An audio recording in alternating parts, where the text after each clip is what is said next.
this video, I wanted to talk to you about why it's absolutely crucial for you not to set multiple alarms in the morning, especially if you have long-term or chronic insomnia and sleep problems. Of course, I know that this might have been already something that you do for many years, and it sounds like this is probably the only way that you can get yourself out of bed in the morning. I remember the time when I used to do that too. 3 alarms, often 10 or 15 minutes apart. But I'll share with you why it's not going to help you to really get better quality sleep or even start overcoming your sleep problems. So in this video, we're really going to look at the detrimental effect of these multiple alarms and snoozing at the end of your night, and why I would encourage you to stop doing that. So if you are part of my community, welcome back. If you're new to my channel, then very warm welcome. My name is Beatrix Schmidt. I'm a sleep coach, a professional speaker, and the creator of the Sleep Skills for Life program, which is my way of helping people like you who've got long-term or chronic sleep problems and insomnia to finally overcome this problem and develop what I call sleep skills for life, hence for life. So you want to make sure that you develop the practical tools and techniques that are personalized enough to you so that your sleep problems will never return. Of course, this takes time, but I take people through an actual practical plan so you can really develop what makes a difference, and that will work, those things that will work for you for many years to come. So if you're interested, find out more below. But also, if you want to keep in touch within this YouTube channel, I would invite you to subscribe to my channel, hit that little bell so I can let you know when I post new videos, and hit that like button below as well so that I can share this video with other people through the algorithms. The more likes the video gets, the more it shows to other people too who are struggling just like you. So thank you so much. Now let's move on to the topic of today's video. Like I said, this is something that I struggled with as well. You know, I used to actually set 3 alarms and they were either 10 minutes apart or 15 minutes apart, and often it would be depending on what time I would need to get up. Again, for you, there's going to be weekday scenarios. Perhaps at the weekends you don't set an alarm at all, so there is inconsistencies with what the body and the mind sees within your weeks. So again, I've seen many different versions of this. One of the talks I've done for a corporate client many years ago, one of the people actually raised their hand, but we talked about this, and they said that actually they have over 20 alarms 5 minutes apart. Now, you might not be as extreme, but let me tell you what happens when you do that. So let's just stick with the idea of 3 alarms 15 minutes apart, right? So one of the things that happens is you're fragmenting your sleep at the very end of your night. So you might wake up to the first alarm, turn it off, hit the snooze button, you fall back into sleep for a few minutes, another alarm comes, you wake up again. Perhaps this time you might actually turn the lights off because you know now you have to start somehow getting out of bed, but then you snooze back again, and then the third alarm will be the one that probably is going to get you out of bed. So whatever last alarm in that sequence you have will be the one that you actually wake up for. Now, one of the things I see within this is that fragmentation at the very end of your night can really link to not being able to wake up refreshed.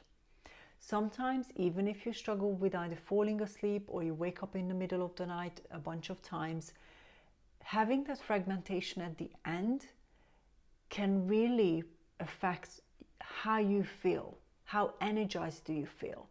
So as an example, if you just set 1 alarm and you would have had, let's say, 2 or 3 hours of chunk of sleep, and you didn't have this fragmentation, often what you would feel is a little bit more energized after that, because that chunk of sleep was really good quality sleep, even if it's not a full night. And I appreciate if you're struggling with insomnia or sleep problems that are long term, you have many different variations here. You might not be able to fall asleep, you might actually wake up in the middle of the night a bunch of times, so there's many different versions here. But fragmentation at the end of your night is still going to have a negative effect on your body's ability to really commit to waking up and actually wake up in a natural way, or as close to natural as possible. Now, of course, if you're waking up to an alarm, we can hardly call that natural waking up process, because basically what you're doing is you're scaring yourself out of sleep through that alarm sound. But that's the way that you might wake up. So again, as I help clients go through the program that I run, there are stages here. Alarms are a way for you to wake up for sure.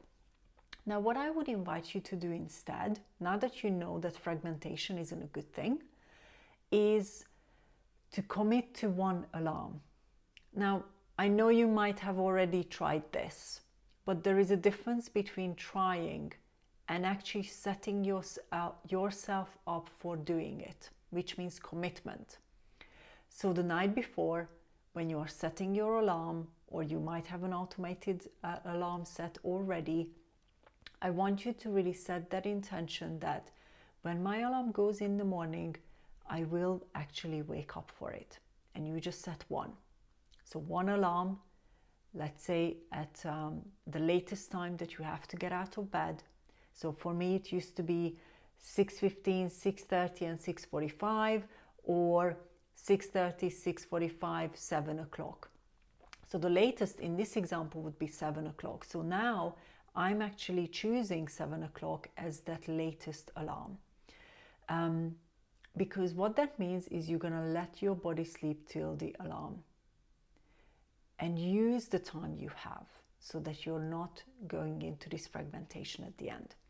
Now, again, this is just one version, but if you feel like you don't trust yourself, and again, this is often why you would have multiple alarms, because you don't trust yourself that you're actually going to get out of bed, there's a couple of things that you can do which are very, very effective.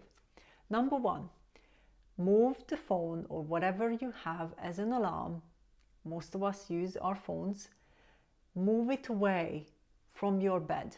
So you actually really have to make an effort to get out of bed to turn it off, and therefore you make a higher commitment to that waking up. So as you hear your alarm, turn the lights off, go switch the alarm off, and make that commitment that you're no longer returning to bed. This is one of the things that often people don't really do. They just then go back to bed, and therefore again you fall asleep again, right? But you want to commit to this. This is one of the first things that you can do for yourself, even if maybe at the beginning it isn't great because you are tired. Making that commitment to actually really get out of bed is going to set you up for a better habit over time. And I do this with my clients. That commitment to waking up and getting your day going, even if you didn't sleep well, it's going to start helping the body to realign across the entire 24 hours to know that actually when that alarm goes off in the morning, your mindset will be that no matter what, I'm getting out. That's that higher level of commitment. Of course, if you struggle with other problems within the sleep, so either falling asleep or waking up in the middle of the night, then I look at other things as well. But in the morning, that commitment really helps you. The other thing I always suggest to clients who maybe have this lack of motivation, so we talked about trust, lack of trust, now we're talking about lack of motivation to actually really get going. Why don't you intentionally do something that actually brings some joy into your life in the morning? So again, when I was struggling and I started to change this habit that I had, I started either listening to my favorite songs, or I started reading something that I was really interested in, not in bed, but now we're moving completely out of the bedroom, the bed environment, and doing it somewhere else. So again, you don't affiliate all these other things with the bed as well. And that really worked, because when you're more interested in doing something and you're more excited about your morning, it will give you a higher amount of motivation to actually keep going, because you're now rewarding yourself positively for actually getting out of bed. So again, we're using that reward system that as humans we have to reward ourselves for really doing what's right for us and that means getting out of bed. And then the other thing that I often find with clients is that when they wake up in the morning, they expect their mind to be already 100%, 100 miles an hour quite often. But remember, waking up is also a transition. So let's say you're woken up to your alarm and that's not quite natural. Your body is going to take some time to ease into the day. And I talked about this in previous videos as well. So you want to give yourself that chance to really ease into the day physically, mentally, and emotionally. So like I said, physically could be that you actually really get out of bed, maybe have a glass of water. If you feel a bit sluggish or a bit tired, you could maybe even go to the bathroom and actually wash your face with some cold water. Not icy cold, but just even a little bit colder. That will start that process of waking up, and it's going to really help you. Emotionally, like I mentioned, do something nice for yourself. And mentally, often what that means is you don't end up bombarding yourself straight away. So don't reach out to your phone and start checking emails, for example, because you're probably still transitioning from your nighttime into your day. So then you're not giving yourself those appropriate reward systems. You know, you're actually now getting into work mode, and that's not going to help you to really engage and transition into the day really well, creating a good amount of energy, both physically, mentally, and emotionally. So I hope this video clarifies why I really strongly recommend that you don't set multiple alarms. If you need help with it, obviously you're very welcome to check out the services that I have. When you have long-term or chronic insomnia and sleep problems, this will be just one part of this entire picture of your sleep problems. You know, we need to align a lot of different things together so that you can really develop that natural, good quality, consistent sleep for many years to come. So this is just one part of that. And the other thing here is commitment. Like I mentioned, commit to yourself. By helping your body to wake up properly, you're going to be able to help your body to learn new skill sets, new ways of behaving, which often breaks down some of these habits and routines and behaviors that you picked up along the way as your sleep problems have developed. So these are the reasons why I wanted to encourage you to stop setting multiple alarms. I see this all the time with my client work, and when you actually really change this, it gives you a whole better morning. And I've seen this so many times. So I really would encourage you to go for it, commit to it. Don't just try it once. It's about practicing it. So commit to it, do it frequently, every day, so that it can develop into a new habit, a good habit. So your body will start to understand what waking up really truly is. So thank you so much for watching. Let me know in the comments if you are going to give it a go. Let me know if you've already done it and how many days you've done it for. And of course, let me know if you have any questions. You know, I'm very happy to clarify. But like I said, this is just one part of this big picture when it comes to sleep problems, chronic long-term insomnia, and so on. So I'm really looking forward to seeing all those different things and comments below.